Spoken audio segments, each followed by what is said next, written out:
welcome back to another episode of us introducing some amazing people for TEDxLakeMary on November 16th at the Ritz Theater in Sanford, Florida.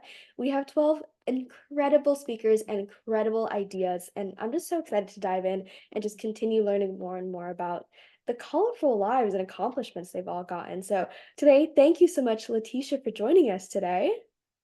Thank you for having me. I'm so excited. We really loved just learning about your idea and seeing your application. You really stood out as a glowing ray. So I'm so thrilled to have you be one of our speakers in November. Thank you. Thank you.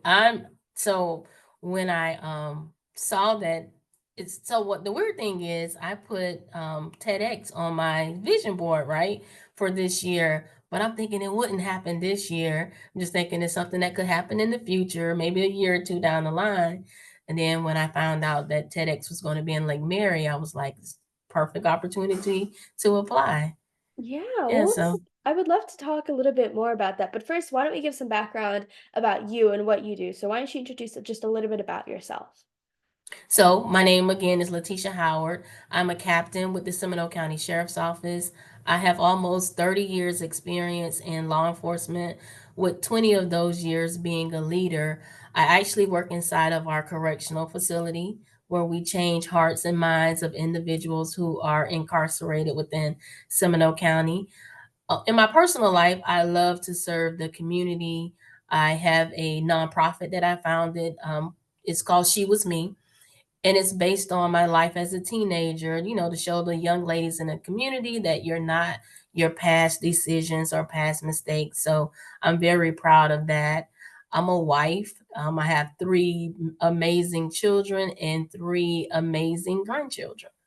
Wow, that's so incredible. And I love all of those initiatives because it takes, I think, one thing to sometimes when people have a past, they sometimes want to erase it or, they go, I went through that, but so what, doesn't matter. My story doesn't matter. But you really turn that into um something that affects the entire community and reaching out and being that helping hand for them.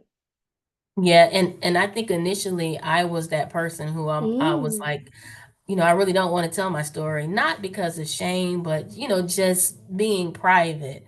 But then I saw where it could help other people, so that's when I began to tell my story, and I'm a newly published author with my Wow. book, Roar: Rising Over Adversity Resiliently. That I love that title, first of all. Let's talk about that. Well, tell me a little bit about your book. So it's rising over adversity resiliently. And I talk about me going from a teenage mother to a leader in law enforcement. And I talk about the steps on how I did it. Roar, recognizing your mistakes and your potential, and Mm. then organizing your thoughts and your plans, and then having ambition. And then the main part is reinvention. Like reinvent yourself, introduce the world to the new you once you've changed your mindset and changed your thought process. That's amazing. I love all of the different steps that you take for that. I really do like reinvention. I feel like that's a word we hear a lot, but I think sometimes we don't actually know what it means at the end of the day for ourselves. Can you talk a little bit about what that meant for yourself? So for me, it meant one thing, I was definitely afraid of public speaking.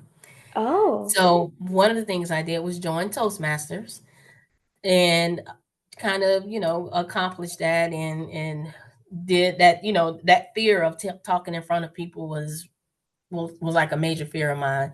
Also, I went back to school. I got my master's degree in leadership, just try to change the way that I looked at things and change mm, my viewpoint of things. And through that, just reinvention, loving the new person that you have become and not, being held down by that old version of yourself.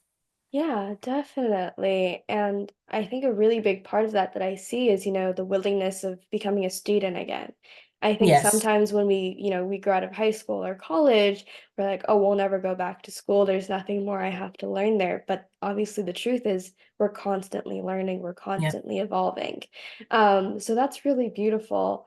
I didn't know that you had a fear. Like it talking to you and seeing, your video for TEDx, like I would have never imagined that would be one of your fears, but I think that just goes to show the reinvention part of it. Yes. Well, talking a little bit about that. So you said that, you put this on your vision board at the beginning of 2025, and it really wasn't like it wasn't something you were like, "Oh, I'm definitely going to do it this year. I have to do it this year." So how did you hear about TEDx Like Mary? So I have a coworker and friend, Lynn Green.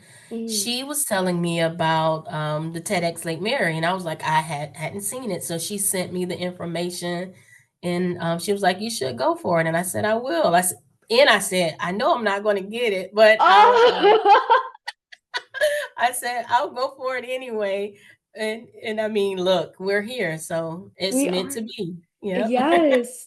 It's so funny how we're always doing that to ourselves, but I think it takes a real courage to think that, you're not going to get far, be like, I'm content with just applying and let me just put myself out there anyways, because that is a big step of, submitting your idea and putting it all on stage for, essentially, a group of people are about to judge. How did you feel going through the application? Like, did you expect that many questions? Because it sounds like your first TEDx application, right? It's my first TEDx application, so I did not know what to expect. And the questions were not as bad, but the video, I think I did Oh, like 50 takes of of the video. But I mean, the process, you guys made it seamless. oh, thank you. So, yeah, the process was seamless. But the thing for me was was the video. I'm like, oh, do I sound okay? Do I look okay? Well, we can definitely I think the first thing when I welcomed you onto the Zoom call, I was like, "We loved your videos." So I think that goes to show that we did hear and see you okay. Everything went well. Well, so you a lot of people don't know how much work it takes, going into a TEDx stage and how much preparation it takes. So you haven't really started the journey yet, but I think you've seen some of the correspondence we've told you. So how do you feel going into now November 16th? Knowing the journey you have ahead of you now. So I think that the schedule, I was a little bit intimidated initially by the schedule. I'm like, "Oh my god," but then I see that, to, get prepared for this, you need all the training and you need the coaching, so I'm excited for it, but I didn't know that there was so much, so real comprehensive, this part of the next phase of it, but I'm excited and I'm ready for it, but yeah, that schedule, I was like, "Oh." Even for me, I remember talking to our speaker coach a few times. I kept sending her the dates. I'm like, "You really want all these dates? Like, is it really all these dates?" She's like, "Yep." And I was like, "Okay, you're the coach. Like, I believe you. Yeah. Go for it." So, I was putting all the correspondence, and every time I was typing out all the dates, I'm like, "These are a lot of dates." For people who don't know, like, I think 10 trainings all together. Yes. Yep. Which, every training is going to be so much to learn and so much to grow. And then all the times you're not on training, you're still working towards your talk. So it'll be a lot of work, but we're It's a still, lot of homework. It's a lot of homework. yeah, but we just want to make sure that, on November 16th, our audience just goes away walking home going, "Oh my gosh, I learned so much." Like there's one thing that I learned, and that's really our goal at the end of the day is that people are watching your talks, people are, coming to the event and they're walking away like this is one nugget that I'm going to start and I'm going to start reinventing my life or I'm going to start putting this change into action. And we're so excited to see that from our speakers. We know we have some amazing topics. So, Letitia, thank you so much for coming on and sharing a few minutes. We're so excited to have you. Is there any last thing you'd like to throw out there before we wrap it up? So I'm just so excited for this opportunity. And I just want everybody to know that one of the things that public speaking was my biggest fear. And I would have never thought that I would be given the opportunity to do a TEDx talk, especially in Central Florida in my home city Yes. of Sanford. So I'm Yes. excited. And I just Yes. thank you guys for this opportunity. Of course. Well, we're all about community impact, and that's what TEDx is for. So we're so excited. I think most of our stage really are Floridians, and a lot of them are from the Central Florida area, and we're really proud of that. So again, thank you so much for the time, and to everyone watching, we really appreciate you as well. If you'd like to learn more information on tickets or sponsorships, you can head to TEDxLakeMary.com. Tickets are on sale. And then also we have a lot of great sponsorship opportunities to be a part of this amazing, amazing event, and then also being a part of TEDx. So thank you again, and we'll talk soon.